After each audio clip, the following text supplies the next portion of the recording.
ভূগোলে আমি খুবই কাঁচা, তবু এটুকু বলতে পারবো যে হায়াত রিজেন্সি, তার পাশেই হচ্ছে সল্টলেক স্টেডিয়াম, তার ঠিক পেছনে হচ্ছে সল্টলেক অর্থাৎ যুবভারতী ক্রীড়াঙ্গন।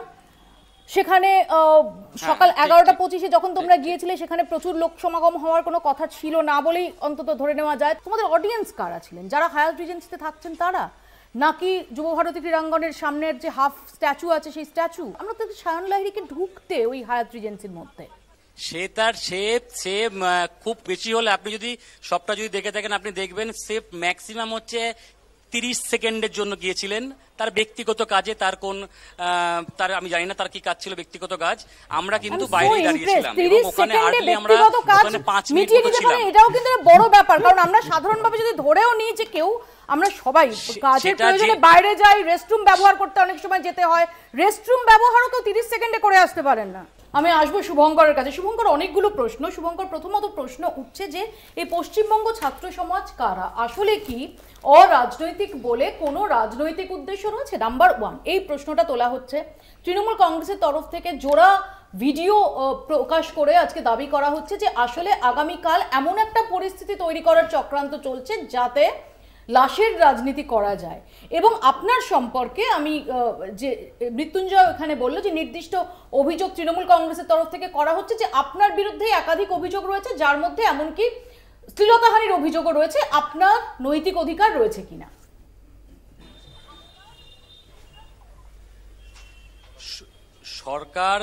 সরকার ভয় পেয়ে ভুলভাল বকছে।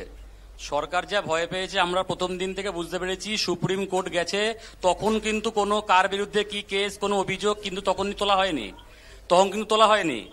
তো সুপ্রিম কোর্টে গিয়ে প্রথম দিন থেকে মুখ্যমন্ত্রী চাইছেন এই আন্দোলনকে ভয় পেয়ে, তিনি প্রচন্ড ভয় পাচ্ছেন প্রথম দিন থেকে। ঠিক আছে, তো সেই ভুলভাল তিনি তো ভুলভাল বকেন, ক্যা ছি এসব তো বকেন। তো তার এইসব ভুলভাল মন্তব্য কথা আমি বলবো না। তবে যে কার নাম বললেন, ওই কার ফেসবুক পোস্ট, আমি তাকে না চিনি না জানি। আমি একটু আগে প্রেস কনফারেন্সে আমি পরিষ্কারভাবে একদম বলে দিয়েছি যে ধারাগুলো উনি বলেছেন সেই ধারা যদি ওখানে থেকে থাকে তাহলে আপনি উনি যা পোস্ট করেছেন তার মধ্যে ওই ধারা নেই। এবং পশ্চিমবাংলায় আমরা প্রত্যেকে জানি যারা যারা আমরা সরকারের বিরুদ্ধে লড়ছি তাদের প্রত্যেকের নামে একাধিক ভুলভাল কেস হয়েছে। আপনি এইসব ছেড়ে দিন।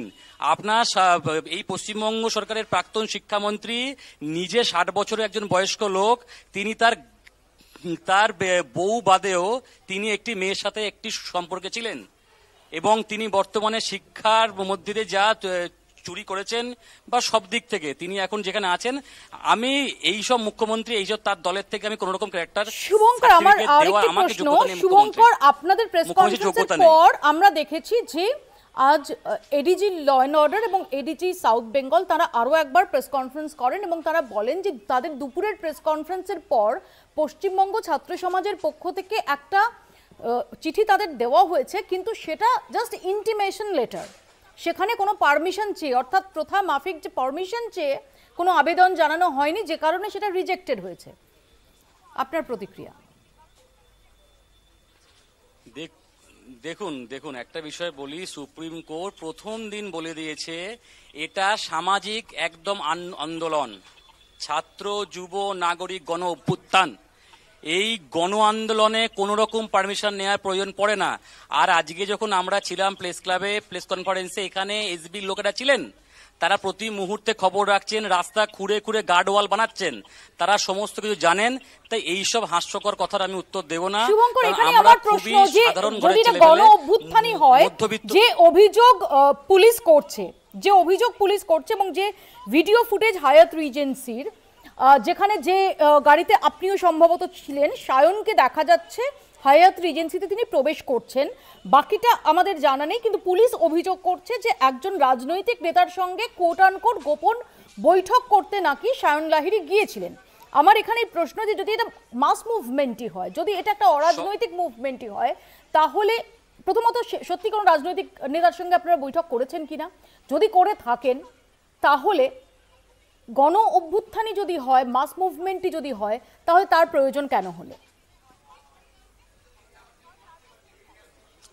যদি এই ধরনের কোনো তথ্য প্রমাণ বা কোনো ভিডিও ফুটেজ যে আমরা ওখানে গিয়ে কোনো রাজনৈতিক ব্যক্তিদের সাথে আমরা দেখা করেছি, যদি এরকম কোনো তথ্য প্রমাণ বা ভিডিও পুলিশ প্রশাসন বা সরকার আনতে পারে, আমরা তখন এর উত্তর দেব। যদি আগে আনুক, আগে পরিষ্কারভাবে প্রকাশ্যে আনুক যে অভিযোগ তারা করছেন যে আমরা, আরে হ্যাঁ আমি বলছি আমরা শুধু ওইখানে যাইনি, আমরা শিয়ালদায় গেছিলাম, হাওড়া স্টেশনে গেছিলাম, এবং পশ্চিমবঙ্গ ছাত্র সমাজের যে পেজ, সেই পেজে আমরা গেছিলাম 27 তারিখ আমাদের কালকের।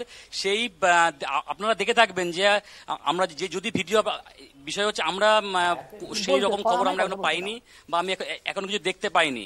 ঠিক আছে, আমাদের হাতে 27 তারিখের একটা ছিল, পোস্টার ছিল, আমরা প্রত্যেক জায়গায় গেছি, শুধু ওইখানেই নয়, শিয়ালদায় গেছি, প্রত্যেক জায়গায় গিয়ে আমরা একদম আমি যতদিন সাংবাদিকতা করছি আমার দেখা নেই যে কোনো 5 তারা হোটেল এবং সায়ন লাহিড়ীর হাতে অন্তত কিছু দেখা যাচ্ছে না সিসিটিভি ফুটেজে। এটা ঠিকই যে একটা কোনো কর্মসূচি থাকলে তার পোস্টার বা তার লিভ, আমার একটু বলতে দাও, তুমি আমার থেকে ছোট, আমি তোমার অনুমতি নিয়ে আমি তোমার তুমি বলছি, তুমি আমার থেকে অনেক ছোট, আমি তোমার থেকে বয়সে অনেকটাই বড়, আমি তোমার পারমিশন চেয়ে নিয়ে বলছি। ধরো যতদিন আমি সাংবাদিকতা করছি, ঠিকই পোস্টার, ব্যানার, লিফলেট ছড়ানো, এগুলোর জন্য তুমি যেটা বলছো হাওড়া বা শিয়ালদায় যাওয়া, এগুলো খুব স্বাভাবিক, কিন্তু আমি কোনোদিন কোনো রাজনৈতিক কর্মসূচির পোস্টার কোনো 5 তারা বা 7 তারা হোটেলে দিতে যেতে দেখিনি। এটা কেন তোমাদের মাথায় এলো একটু বলবে? আর সায়ন লাহিড়ীর হাতে কিন্তু কোনো পোস্টার ছিল না। আমি কোনোদিনও এই সায়ন, আমি বলছি, আমি কারোর নাম বলে এখানে কথা বলছি না, আমিও কোনোদিনও দেখিনি যে এরকম একটি ছাত্র আন্দোলনকে ঘিরে শাসক এত ভয় পেয়েছে। আমি প্রথম দেখছি রাস্তা ভেঙে গার্ডওয়াল বানাচ্ছে, পুলিশ কনফারেন্স করছে 3-4 বার করে, প্রেসকে বাইট দিচ্ছে। আমি এরকম শাসকের ভয় এই প্রথম দেখছি, বিশ্বাস করুন আপনি। আর আমি প্রকাশ্যে বলছি, তো আমি তো অন ক্যামেরায় বলছি, আমাদের হাতে লিফলেট ছিল, পোস্টার ছিল, এবং ওখানে কি লেখা ছিল সেটা পশ্চিমবঙ্গ ছাত্র সমাজের পেজে আছে, এবং যার নাম আপনি বলছেন তার হাতেও ছিল। আমরা বাইরে বেরিয়ে সেই ছবি আমাদের ফোনে আছে, আমরা চাইলে তাহলে কি আরো অন্য হায়াত রিজেন্সি ছাড়া অন্য যে সমস্ত 5 তারা হোটেল রয়েছে, কোনো পলিটিক্যাল ব্যক্তিত্বের, পার্ক, আইটিসি সোনার, ITC royal Bengal, ZW Marriott, আজকে আমরা তোমরা গিয়েছিলে না শুধু হায়াতে গেছিলে? দেখুন, আজকে আমরা এসেছিলাম যে গ্র্যান্ড হোটেল আছে, গ্র্যান্ডের আমরা সামনে এসেছিলাম, গ্র্যান্ডের সামনে। আমরা খুবই মধ্যবিত্ত ঘরের ছেলে, এত পয়সা নেই আমাদের কাছে যে আমরা গাড়ি ভাড়া করে সব জায়গায়, আমরা সামনে আমাদের যাওয়ার উদ্দেশ্য একটাই, সারা ভারতবর্ষ যখন এই আন্দোলনে পথে নেমেছে, শুধু পশ্চিমবাংলা নয়, সারা বিশ্ব দেখে যে পথে নেমেছে। শুভঙ্কর, আমাকে একটু বোঝাও, আমি বুঝতে চাইছি তোমার কাছে। প্রথমত যে গ্র্যান্ড হোটেল এমন একটা জায়গা যেটা হার্ট অফ দ্য সিটি, যেখানে বহু পথ চলতি মানুষ থাকেন, অর্থাৎ গ্র্যান্ড হোটেলের সামনে তুমি যদি কিছু দেখানোর চেষ্টা করো তাহলে সেটা প্রচুর সাধারণ মানুষ দেখবেন, এমন না যে শুধুমাত্র আবাসিকরা দেখবেন। কিন্তু হায়াত রিজেন্সি যেখানে, আমি যদি ভূগোলে আমি খুবই কাঁচা, তবু এটুকু বলতে পারবো যে হায়াত রিজেন্সি, তার পাশেই হচ্ছে সল্টলেক স্টেডিয়াম, তার ঠিক পেছনে হচ্ছে সল্টলেক অর্থাৎ যুবভারতী ক্রীড়াঙ্গন। সেখানে সকাল 11:25 যখন তোমরা গিয়েছিলে সেখানে প্রচুর লোক সমাগম হওয়ার কোনো কথা ছিল না বলেই অন্তত ধরে নেওয়া যায়। তার উল্টো দিকে কিছু আবাসন রয়েছে, তার পাশে আমি যদি খুব ভুল না করি একটি ওয়ার্কিং গার্লস হস্টেল রয়েছে, এবং কিছু আইএএস আইপিএস, সিনিয়র আইএএস আইপিএসদের থাকার একটা আবাসন রয়েছে। তো ওখানে ঠিক তোমাদের মানে যে কোনো কিছুর তো একটা অডিয়েন্স থাকবে। আমি যে একটা জিনিস যখন প্রচার করতে যাবো আমার একটা অডিয়েন্সের কাছে, তোমাদের অডিয়েন্স কারা ছিলেন? যারা হায়াত রিজেন্সিতে থাকছেন তারা, নাকি যুবভারতী ক্রীড়াঙ্গনের সামনের যে হাফ স্ট্যাচু আছে সেই স্ট্যাচু, নাকি আবাসিকরা তাদের বাড়ি বাড়ি গেছো? আমরা তো সায়ন লাহিড়ীকে ঢুকতে ওই হায়াত রিজেন্সির মধ্যে,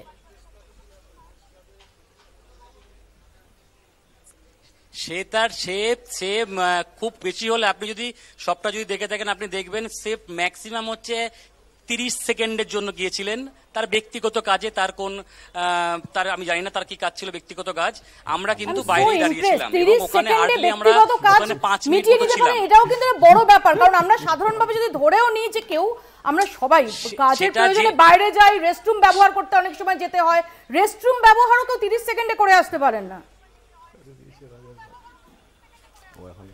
কি ধরনের ব্যক্তিগত সেটা কাজ যে থাকতে পারে? গেছিলেন সে বলবেন, সে জানেন, আমি এই বিষয়ে জানি না। ওকে, সেটা যে যে ভেতরে গেছিলেন সে বলবেন এবং সে পরিষ্কারভাবেই বলবেন। কিন্তু আমি যেটা বাইরে যেটা ছিলাম, যেখানে আমি ছিলাম, আমি পরিষ্কারভাবে বুক ঠুকে বলছি, আমরা একমাত্র 27 তারিখের বিষয়ে আমরা সেই পোস্টার নিয়ে গিয়েছিলাম, যেন মানুষ দেখে যে পশ্চিমবাংলার ছাত্র সমাজ, সারা বিশ্ব দেখুক, সারা দেশ দেখুক যে অন্তত ছাত্র সমাজের সিদ্ধারা আছে, তারা পথে নেবে আন্দোলন করতে পারছে এই স্বৈরাচারী সরকারের বিরুদ্ধে। আমি আসবো এই প্রসঙ্গে, আমার সঙ্গে প্লিজ থাকো শুভঙ্কর। আমার ভালো লাগছে তোমার সাথে কথা বলতে। একটা ছোট্ট বিরতি নেবো, ছোট্ট একটা বিরতির পর আমি ফিরছি, দেখতে থাকুন বাংলা বলছে।